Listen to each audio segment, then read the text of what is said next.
Start.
Odisha पाई जीवन दबा रखिबा तार ना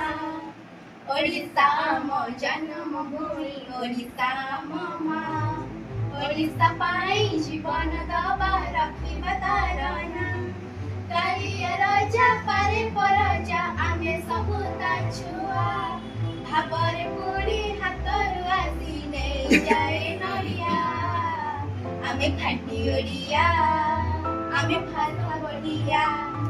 आमे खाटी ओडिया आम भाषा बढ़िया आमे उच्च गुरुजी एठारे उपस्थित मोर प्रियर छोट बड़ भाई भौणी आज पवित्र उत्कल दिवस मत किसी कहबार सुजोग मिलकर निजक धन्य मन आज हूँ एप्रिल मास 1 तारीख पवित्र उत्कल दिवस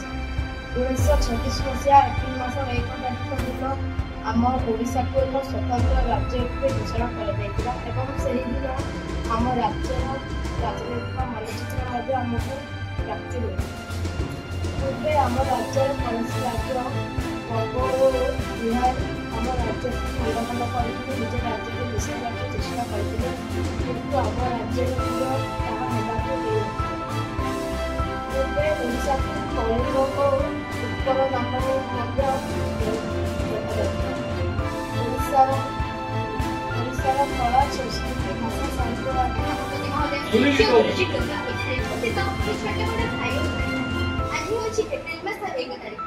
आज हम समझते कि काहे के एकत्रित होइछि आपण माने अल्प बहुत जानि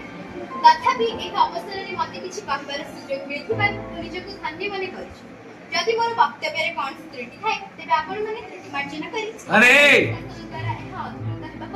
ओडिशा रे दुर्दिनर अंधकार भेटी आथिला खंड विखंडित होई ओडिशा पड़ोसी राज्य मानकर सम्मिलित हिला ओडिशार अस्तित्व लोप पाइला ओडिशार ओडिया भाषार स्थिति विपन्न होला एही ओडिया भाषार पुनरुद्धार पाई आमर उत्कल गौरव मधुसूदन दास उत्कल मणि गोपबंधु दास फकीर मोहन सेनापति राजा महाराज कृष्णचंद्र गजपति परी अनेक वीर पुरुष एहार मुख्य भूमिका निर्वाह करथिले ओडिया जातिर अस्मितार सुरक्षा पाई आरंभ होला संग्राम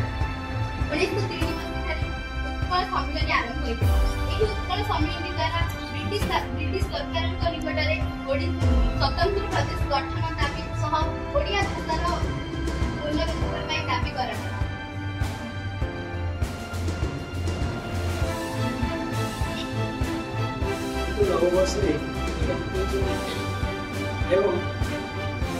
उत्कल प्रदेश जो गठन होता स्मरणीय करने आम विद्यालय केवल सारा ओडिशा राज्य में एप्रिल 1 को उत्कल दिवस पालन कर पूर्व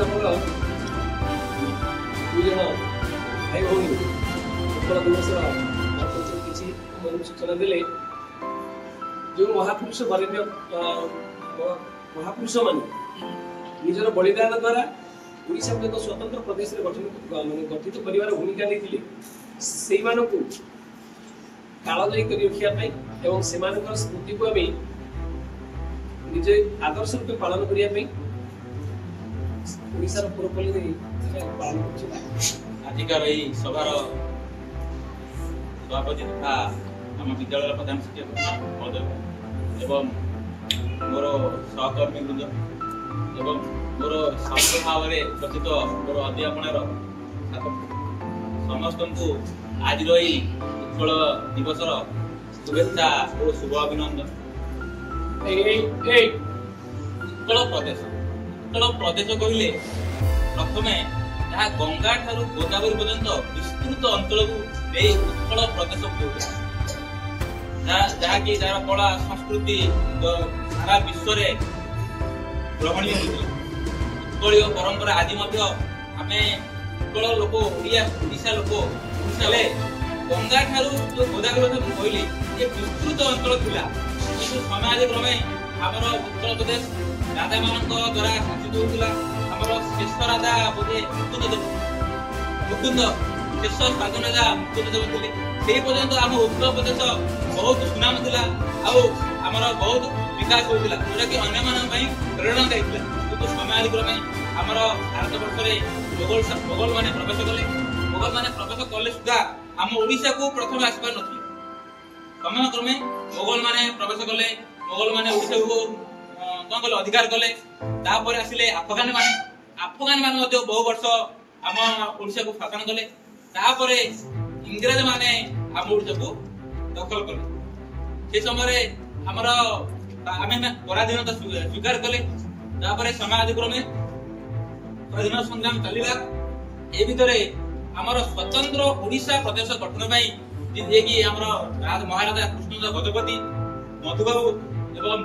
अन्यान्य जो थिले हमर भाषा प्रेमी समस्ते लागि पड़ते एवं परिशेषरे भारतर प्रथम भाषा भित्तिक राज्य थिला ओडिशा प्रदेश। प्रथम जो 1936 मसीहा एप्रिल मास 1 दिन हमर उत्तर प्रदेश ओडिशा गठन होला जा कि थिला भारत वर्षर प्रथम भाषा भित्तिक राज्य।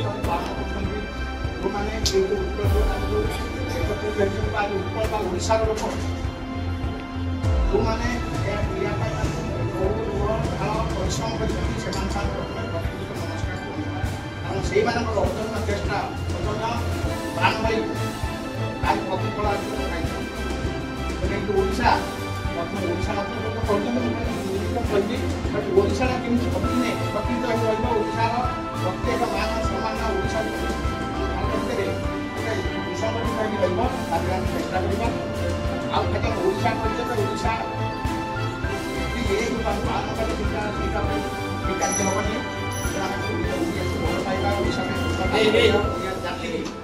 ओडिशा भाषा को आम उच्च करवा प्रथम आम ओडिया माटी माँ को भल पाइबा तो ये ओडिशा केते उत्कल मधुसूदन फकीर मोहन आम जो महत्व समस्त उपलब्धि करछंती।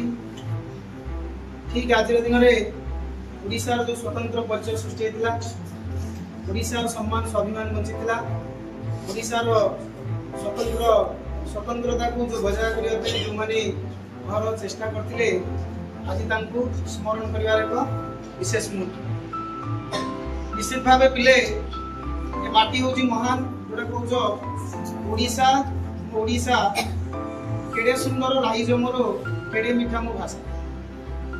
कवितार आम सुंदर भाव गाँव किंतु जो ओडिया जातिर महानता ओडिशा मात्र पवित्रता आम जानी ये संपूर्ण रूपे पड़ोशी राज्य मान कबल रही जोटा आम सार मैंने पूर्व कहते मोगल मैंने आक्रमण करते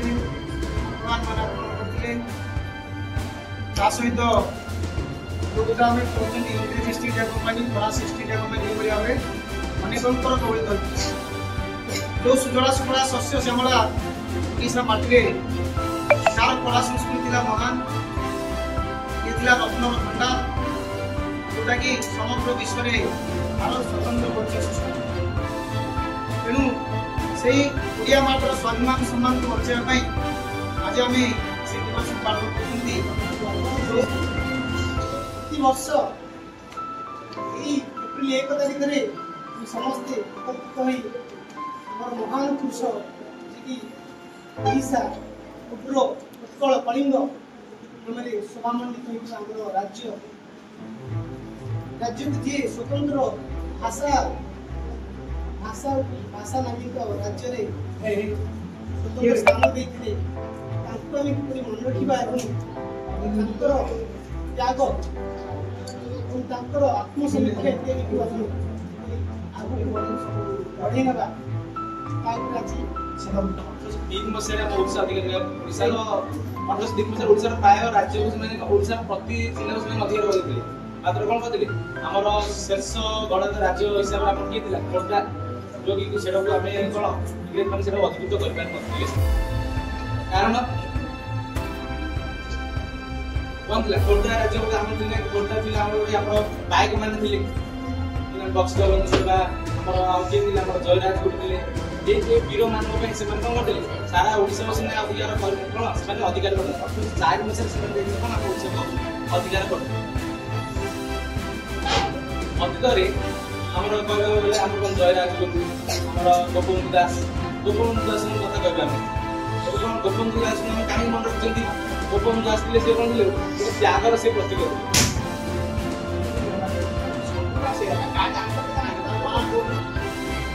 ଆଜି ପିଲେ ଆମେ ଏଠି ଆଜି ଦିବସ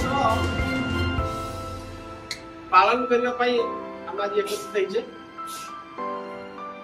ଦିବସ ପାଳନ କରୁଛେ ନା ନାଇଁ ସେ ଭିତରେ ଇଏ ମଧ୍ୟ ଗୋଟେ ଆମର ଦିବସ ହେଉଛି କ'ଣ